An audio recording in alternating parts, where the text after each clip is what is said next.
Le Festival Leg, c'est un festival qui interroge les liens de la danse avec sa propre histoire.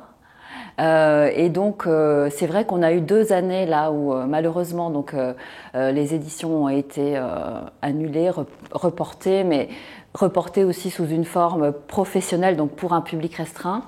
Et donc, on sent vraiment cette année, dans cette édition 2022, ce besoin d'ouverture, de fête, de rassemblement, qui est certainement voilà, une conséquence un peu de ce qu'on vient de traverser. Et donc, c'est à la fois un hasard et c'était une volonté aussi de notre part de mettre l'accent sur ces formes festives, fédératrices. Et aussi, on observe en fait des dispositifs où il y a une grande proximité avec le public. Donc, par exemple, la pièce de Latifa Labissi et Antonia Baer, Consul et Méchi, nous invite vraiment pendant 3h30 à partager la vie de ces 2 chimpanzés. C'est comme si on rentrait dans leur grotte ou dans leur salon et on vit voilà, un temps avec elles dans cette proximité. L'autre pièce, par exemple, de Calixto Neto Feijoada, on est vraiment aussi sur scène avec les musiciens et les danseurs et on partage un temps commun ensemble. Donc c'est vrai que cette édition, je sens qu'il y a un après-Covid et qu'on a vraiment envie, avec aussi le cabaret Welbeck, de faire la fête, de se retrouver, d'un peu relâcher toute cette pression qui a été présente durant ces 2 années. L'autre aspect aussi, c'est que en fait, bon, c'est la thématique du festival qui consiste, comme je le disais, à aller rechercher dans le patrimoine de la danse des formes oubliées ou plus méconnues. Et donc, il y a aussi cette année un point sur les danses folkloriques. Et je repensais à ça et je me disais, oui, la danse folklorique aussi, ce qu'elle nous renvoie, c'est la notion de corps collectif, de groupe, de communauté. Et puis de rapport à la nature, parce qu'aussi c'est en fait des danses qui initialement étaient là pour ponctuer les saisons. Et donc de nouveau, je trouve que c'est une programmation qui fait écho en fait à beaucoup de questions contemporaines, actuelles, à travers l'histoire de la danse. Alors les pièces ne se ressemblent pas du tout d'une pièce à l'autre, c'est vraiment des univers très singuliers. À chaque fois, on rentre dans une histoire, une culture, un temps donné de cette histoire de la danse. Et c'est très éclectique. Il y a vraiment une grande variété de formes et aussi d'univers. Ce qui est vraiment passionnant, c'est de voir ce qui intéresse les artistes aujourd'hui. Et en fait, ça va dans tous les sens. C'est vraiment très éclectique. Donc, et aussi, l'histoire de la danse, c'est une façon, quelque part, de déplier une carte du monde ou d'ouvrir un atlas. Et donc là, sur la programmation, on voyage du Cameroun au Brésil, au Liban, passant par la Slovénie, le sud de la France. Donc, il y a vraiment cette grande ouverture.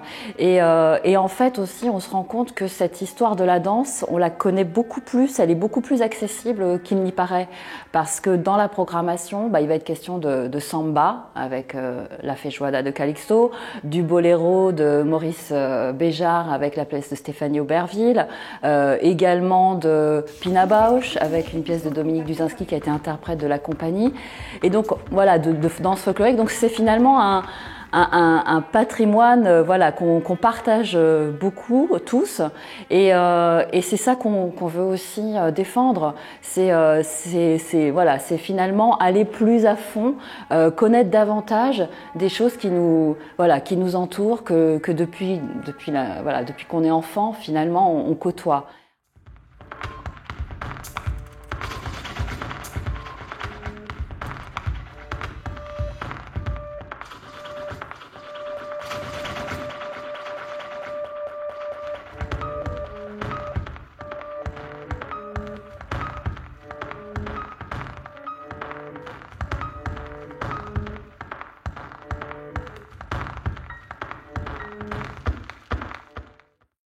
Après, il y a aussi, dans le cadre de la programmation du Festival Leg, des formes totalement oubliées, invisibles, qui ressurgissent. Donc c'est comme, comme des fouilles archéologiques, on sort vraiment de terre, soit des artistes qui étaient restés dans l'ombre, qui étaient restés dans une scène plus underground, ou des danses, comme par exemple Alessandro Schiaroni, qui a découvert donc une danse en Italie qui n'était plus pratiquée que par 5 personnes. Donc dans le pays, il y avait seulement 5 personnes qui la dansaient encore. C'est une danse de la fin du 19e siècle, une polka, danse d'homme. Et il est allé trouver ses danseurs et il a transmis à des interprètes de sa compagnie cette danse qui était quasiment en voie de disparition. Donc il y a aussi, voilà, ou bien Jule Firl et Irena Tomazin qui sont allés rechercher aussi, on fait un travail d'archives à partir de la figure d'une performeuse hongroise, Katalin Ladik, des années 60-70. Et là aussi, voilà, des figures comme ça qu'on connaît moins et qu'on redécouvre. Zora Snake, aussi, lui par exemple, c'est un autre exemple. Il fait une performance autour qui s'appelle l'Opéra du villageois. Il vient du Cameroun, d'un petit village dans l'ouest du Cameroun. Et c'est aussi une forme d'hommage aux habitants de son village. Et une façon aussi, parce qu'il y a une dimension politique, en fait, dans certaines pièces, parce que cette histoire de la danse, il faut la réécrire, elle a été aussi un peu contaminée par évidemment, par le colonialisme, par une histoire qui s'écrit d'une autre manière à une autre époque. Et donc voilà, donc Zora Snake, pour revenir à lui, oui, c'est aussi une façon de rendre hommage, de faire un rituel de réparation par rapport à cette histoire coloniale.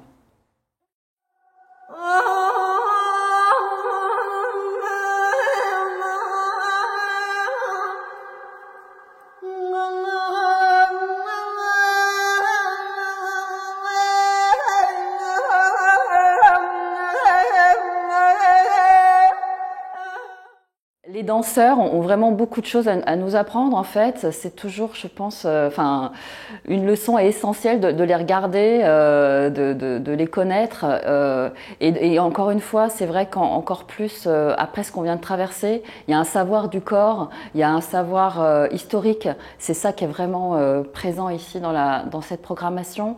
Et donc sur des cultures aussi tellement diverses. Et donc je pense que ce qu'on veut vraiment partager avec le public, c'est cette diversité culturelle et c'est tous ces savoirs, toute cette connaissance, ce patrimoine de la danse qui est tellement riche et qui en fait nous apprend énormément.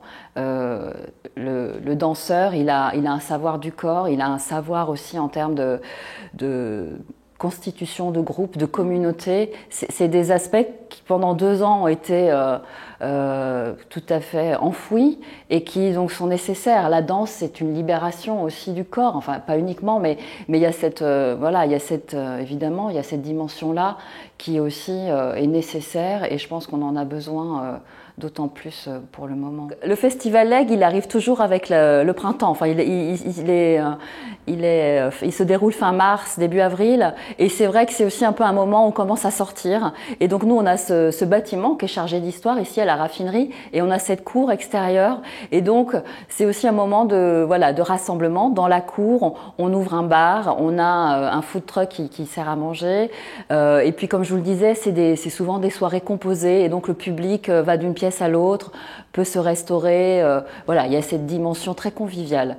Par ailleurs, c'est vrai que cette année, donc il y a aussi une pièce feijoada qui, en fait, le nom de cette pièce, c'est un plat typique brésilien qui va être confectionné pendant toute la durée du spectacle. Donc une cuisinière est aussi présente sur scène et à l'issue de la pièce, le public est invité aussi à goûter, à partager la feijoada avec les artistes. Dans le cadre du cabaret, là aussi, on va ouvrir un bar à champagne et pas uniquement, mais voilà, l'idée c'est de vraiment pouvoir aussi se retrouver, profiter, s'amuser. Donc on avait envie cette année de vraiment aussi partager ces danses avec le grand public et de proposer des cours vraiment d'initiation pour que la transmission se perpétue, que le public puisse aussi participer de cette histoire, rentrer dans ces répertoires. Et donc 3 cours seront proposés. Donc il y aura Alessandro Chiaroni, donc les interprètes d'Alessandro Chiaroni qui proposeront un cours autour de cette polka chinata.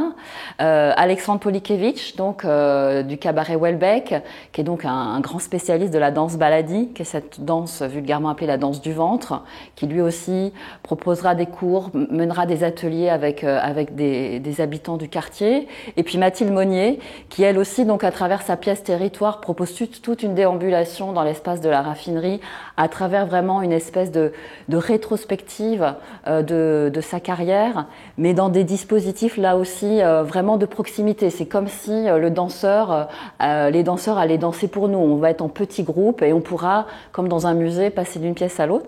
Donc elle, c'est une initiation beaucoup plus large autour de la danse contemporaine pour tout public, enfants, adolescents et adultes. Tous les cours en fait ne nécessitent aucun bagage technique, donc tout un chacun peut venir y participer.